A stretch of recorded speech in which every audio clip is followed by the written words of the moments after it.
एचसीओ के 25वें शिखर सम्मेलन में भाग लेते हुए मुझे खुशी हो रही है। हमारे शानदार स्वागत और आतिथ्य सत्कार के लिए मैं राष्ट्रपति श्री का हार्दिक आभार व्यक्त करता हूं। आज उज्बेकिस्तान का इंडिपेंडेंस डे है। कल किर्गिस्तान का राष्ट्रीय दिवस था। इस अवसर पर मैं दोनों लीडर्स को बधाई और शुभकामनाएं देता हूं। एक्सेलेंसी, पिछले 24 वर्षों में एचसीओ का पूरे यूरेशिया क्षेत्र की एक्सटेंडेड फैमिली को जोड़ने में बहुत महत्वपूर्ण योगदान रहा। भारत ने एक सक्रिय सदस्य के रूप में हमेशा कंस्ट्रक्टिव और सकारात्मक भूमिका निभाई। एचसीओ को लेकर भारत की सोच और नीति 3 मुख्य स्तंभों पर आधारित है। एससीओ, एस सिक्योरिटी, सी कनेक्टिविटी, ओ अपॉर्चुनिटी। पहले स्तंभ एस यानी सिक्योरिटी के संदर्भ में मैं कहना चाहता हूं कि सुरक्षा, शांति और स्थिरता किसी भी देश के विकास का आधार है। किंतु इस मार्ग में आतंकवाद, अलगाववाद और अतिवाद बड़ी चुनौतियां हैं। आतंकवाद सिर्फ किसी देश की सुरक्षा ही नहीं बल्कि पूरी मानवता के लिए एक साझा चुनौती है। कोई देश, कोई समाज, कोई नागरिक अपने आप को इससे सुरक्षित नहीं समझ सकता। इसलिए आतंकवाद से लड़ाई में भारत ने एकजुटता पर बल दिया। इसमें एचसीओ रेट्स की बहुत महत्वपूर्ण भूमिका रही। इस वर्ष भारत ने ज्वाइंट इंफॉर्मेशन ऑपरेशन को लीड करते हुए अल-कायदा और इससे जुड़े आतंकी संगठनों से लड़ने का इनिशिएटिव किया। हमने रेडिकलाइजेशन के विरुद्ध समन्वय बढ़ाने और मिलकर कदम उठाने का भी प्रस्ताव रखा। टेरर फाइनेंसिंग के खिलाफ आवाज उठाई। इसमें मेरे समर्थन के लिए मैं आभार व्यक्त करता हूं। एक्सेलेंसी, भारत पिछले 4 दशकों से निर्मम आतंकवाद का दंश झेल रहा है। कितनी ही माताओं ने अपने बच्चे खोए और कितने बच्चे अनाथ हो गए। हाल ही में हमने पहलगाम में टेररिज्म का बहुत ही घिनौना रूप देखा। इस दुख की घड़ी में जो मित्र देश हमारे साथ खड़े रहे, मैं उनका आभार व्यक्त करता हूं। यह हमला केवल भारत की अंतरात्मा पर ही आघात नहीं था, यह मानवता में विश्वास रखने वाले हर देश, हर व्यक्ति को खुली चुनौती थी।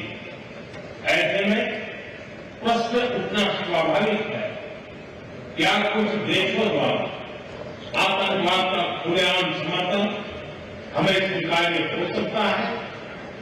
एक्सेलेंसी, हमें स्पष्ट रूप से और एक स्वर में कहना होगा कि आतंकवाद पर कोई भी डबल स्टैंडर्ड स्वीकार्य नहीं होंगे। हमें मिलकर आतंकवाद का हर रंग में, हर रूप में विरोध करना होगा। ये मानवता के प्रति हमारा दायित्व है। एक्सलेंसी, अब मैं दूसरे स्तंभ सी यानी कनेक्टिविटी पर अपने विचार रखना चाहूंगा। भारत का हमेशा से मत रहा है कि मजबूत कनेक्टिविटी से केवल व्यापार ही नहीं बल्कि विश्वास और विकास के द्वार भी खुलते हैं। इसी सोच के साथ हम चाबहार पोर्ट और international north south transport corridor जैसे इनिशिएटिव पर काम कर रहे हैं। इनसे हम अफगानिस्तान और मध्य एशिया के साथ संपर्क बढ़ा सकते हैं।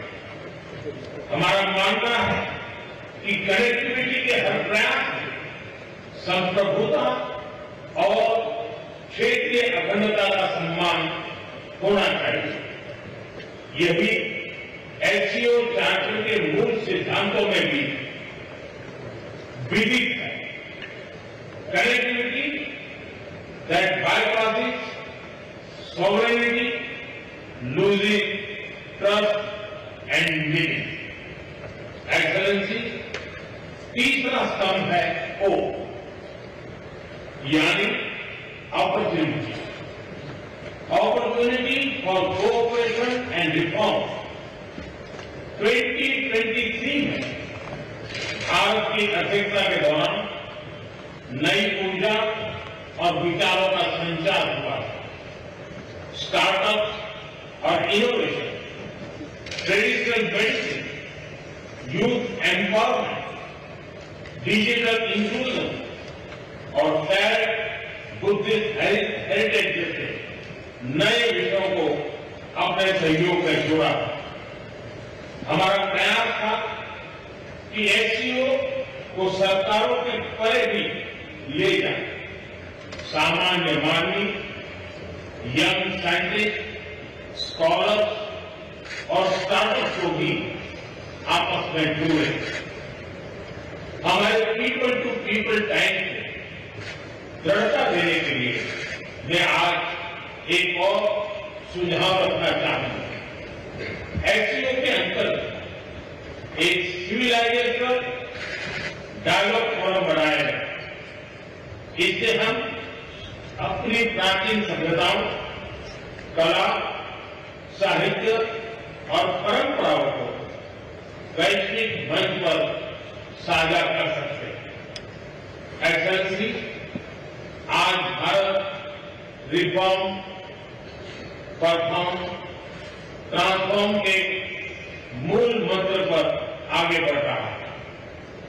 कोविड हो या वैश्विक आर्थिक अस्थिरता, हमने हर चुनौती को अवसर में बदलने का प्रयास किया। हम लगातार वाइड रेंजिंग रिफॉर्म पर काम कर रहे हैं। इस देश में विकास के साथ साथ अंतर्राष्ट्रीय सहयोग के लिए भी नए अवसर खुल रहे हैं। मैं आप सभी को भारत की विकास यात्रा से जुड़ने के लिए आमंत्रित करता हूं। एक्सेलेंसी, यह खुशी की बात है कि एससीओ भी समय के अनुरूप इवॉल्व हो रहा है। ऑर्गेनाइज्ड क्राइम, ड्रग ट्रैफिकिंग और साइबर सिक्योरिटी जैसे समकालीन चुनौतियों से निपटने के लिए 4 नए केंद्र बनाए जा रहे हैं। हम इस रिफॉर्म ओरिएंटेड माइंडसेट का स्वागत करते हैं। वैश्विक संस्थानों में रिफॉर्म के लिए एससीओ सदस्य आपसी सहयोग बढ़ा सकते हैं। संयुक्त राष्ट्र की 80वीं वर्षगांठ के अवसर पर हम एकमत होकर यूएन रिफॉर्म का आह्वान कर सकते हैं।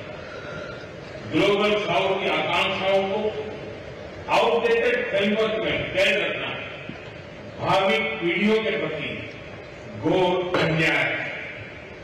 नई पीढ़ी के बहुरंगी सपनों को हम पुराने जमाने की ब्लैक एंड व्हाइट स्क्रीन पर नहीं दिखा सकते, स्क्रीन बदलने की होगी।